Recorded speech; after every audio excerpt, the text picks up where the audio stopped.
Саламатсыңарбы балдар. Бүгүнкү сабагыбыздын темасы материктердин жана океандардын карталары. Биз мурунку 6-класстагы алган билимдерибизди текшеребиз. Бул географиялык диктант. Саякатчылардын ачылыштары жөнүндө. Биринчи сурообуз. Глобусту эң биринчи ким ойлоп тапкан? Экинчи. Жерди биринчи айланып чыккан саякатчы. Үчүнчү. География терминин илимге киргизген грек окумуштуусу. Эң биринчи картаны ким түзгөн? Бардык меридиан кесип өткөн материк кайсы? Ушул суроолорго жоопту дептериңерге жазгыла. Анда эмесе жаңы темабыз материктердин жана океандын карталары. Океандардын карталары. Мен силерге азыр табышмак айтам. Бул эмне экенин таап көргүлөчү. Эли жок мамлекеттер, үйү жок шаарлар, дарагы жок токойлор, суусу жок деңиздер. Бул эмне? Азаматсыңар, бул карта. Бүгүнкү сабакта биз географиялык карта деген эмне? Карта эмне үчүн керек? План менен картанын айырмасы? Географиялык карталардын айырмасы эмнеде? Ошого токтолмокчубуз. Анда эмесе сабагыбызды андан ары улайбыз. Эми карталардын топторго бөлүнүшү. Карталар аймакты камтышы боюнча бөлүнөт биринчи топ. Экинчи масштабы боюнча бөлүнөт. Үчүнчү мазмуну боюнча карта 3 чоң топко бөлүнөт. Биринчи аймакты камтышы боюнча карта кайра ичинен өзү 3кө бөлүнөт. Биринчиси дүйнөнүн жана жарым шаарлардын картасы. Экинчи материктердин жана океандардын бөлүктөрүнүн картасы. Үчүнчү мамлекеттердин жана алардын бөлүктөрүнүн картасы. Бул жерден сөзсүз түрдө токтолушубуз керек. Бул территорияларды камтышы боюнча биринчи топтогу карталардын бөлүнүшү. Аймакты камтышы боюнча карта 3кө бөлүнөт экен.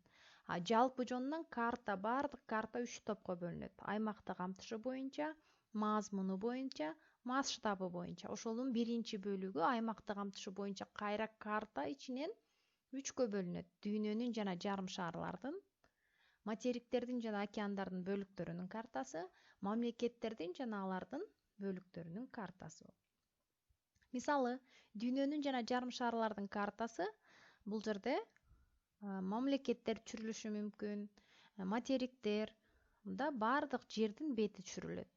Экинчиде материктердин жана океандардын бөлүктөрү. Мисалы, бир материк берилиши мүмкүн, же океандын картасы болушу мүмкүн. Бул аймакты камтышы боюнча. Үчүнчүсү мамлекеттер түшүрүлгөн карта, анын бир эле мамлекеттин, мисалы, Кыргызстандын картасын алсак, бул дагы аймакты камтышы боюнча бөлүнгөн картага кирет. Экинчи бөлүнүшү масштаб боюнча бөлүнүшү. Биринчи бул аралыкты эсептегенде унута элекпизби? 6-класста картанын масштабын аныктоо менен чыныгы аралыгын же картадагы аралыгын тапканды үйрөнгөнбүз, Муну дагы дептерибизге иштейбиз. 1/10.000 картадагы масштабта 5 сантиметр аралыкка түшүрүлүптүр. Ушул масштаб менен 5 сантиметр. Чыныгы аралык канча? Экинчиде 1/15 миллион масштабтагы аралыкка 2 сантиметр жер түшүрүлүптүр. Чыныгы аралыгы канча? Муну дагы эсептеп дептерибизге жазабыз. Эми экинчи бул карталардын масштабы боюнча бөлүнүшү. Карта кайра масштабы боюнча карталар 3кө бөлүнөт. Майда масштаб, орто масштаб, ири масштабтагы карталар. Майда масштабтагы карталар 1/1 миллиондон кичине болгон масштабтагылар майда масштаб деп аталат. Экинчи орто масштабка 1/200 миңден 1 миллионго чейинкилер орто масштабтагылар. Үчүнчү 1/200 миңден өйдө же болбосо 1 миллиондон жогору болгон картанын масштабтары бул ири масштабтагы карталар. Эми силерге суроо. Бул жерде кайсы картанын масштабы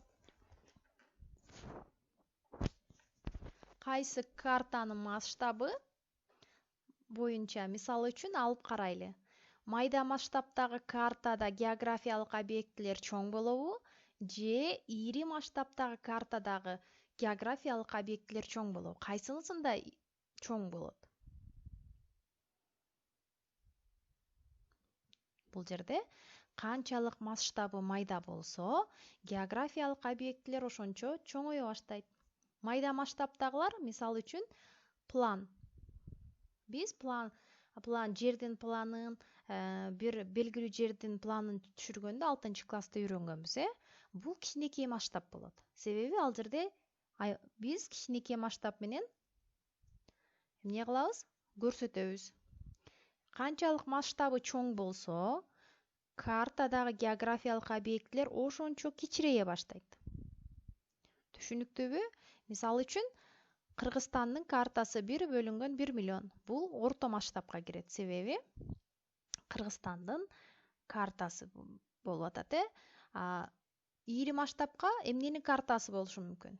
Бул жерде дүйнөнүн картасында ири масштаб колдонулат. Себеби дүйнөнүн 510 миллион километр квадратты ошончо эсе кичирейтишибиз керек. Кичирейтип, жердин бетин же глобуска же картага түшүргөндө ири масштаб колдонулат. Түшүнүктүү болдубу? Масштабы боюнча карталар: майда масштаб, орто масштаб, ири масштаб. Орто масштабка көбүнчө мамлекеттердин картасы кирет, ири масштабка дүйнөнүн карталары, майда масштабка план же шаардын, белгилүү аймактын масштабын майда масштаб менен түшүрөт экенбиз. Анда эмесе, бул силерге мисалдар болду. Эми карта мазмуну боюнча бөлүнүш.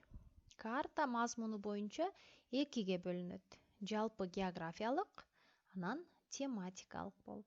Жалпы географиялык карталарда, мисалы, бул жерде Австралиянын картасы турат. Географиялык маалыматтар бардыгы түшүрүлгөн. Бул жерде тоолор, деңиздер, булуң, кысыктар, шаар түшүрүлгөн, ойдуңдар, чөлдөр. Бул географиялык маалыматтарды камтыган карта, мына бул географиялык болот. Ал эми экинчиси тематикалык карта.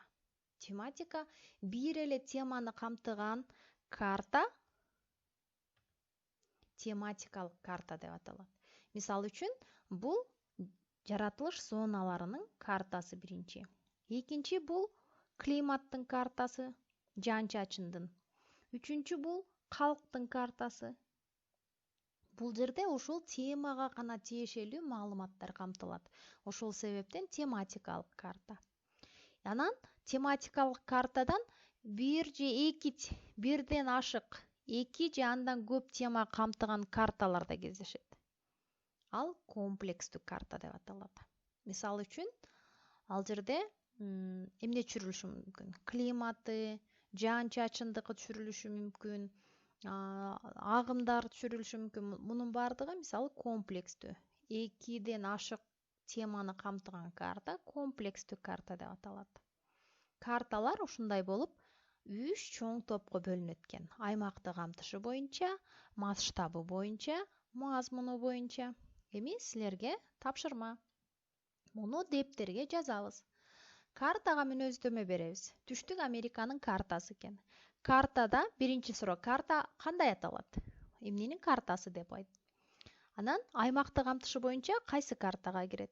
Масштабы боюнча кандай масштабтагы? 1/130 миллион экен. Мазмуну боюнча кандай картага кирет? Кайсы маалыматтарды ушул картадан алабыз? Ушул 5 суроого жооп жазабыз дептерибизге. Андан кийин бул дал келтир. Бул 5 региондун майда масштабтуу жалпы географиялык картасы, ушунун бирөө. Экинчи, дүйнөнүн майда масштабтуу тематикалык картасы камтылган. Үчүнчү, региондун майда масштабтуу тематикалык картасы камтылган. ири масштабтуу жалпы географиялык карта, дүйнөнүн масштабтуу жалпы географиялык картасы. Мына ушул бешөөнү дал келтирип, дептериңерге жазып жана түшүндүрмөсүн айтсаңар дагы болот. Анда эмесе биз кийинки сабактан жолукканча саламатта калгыла. Үй тапшырманы аткарып, мага жиберсеңер болот.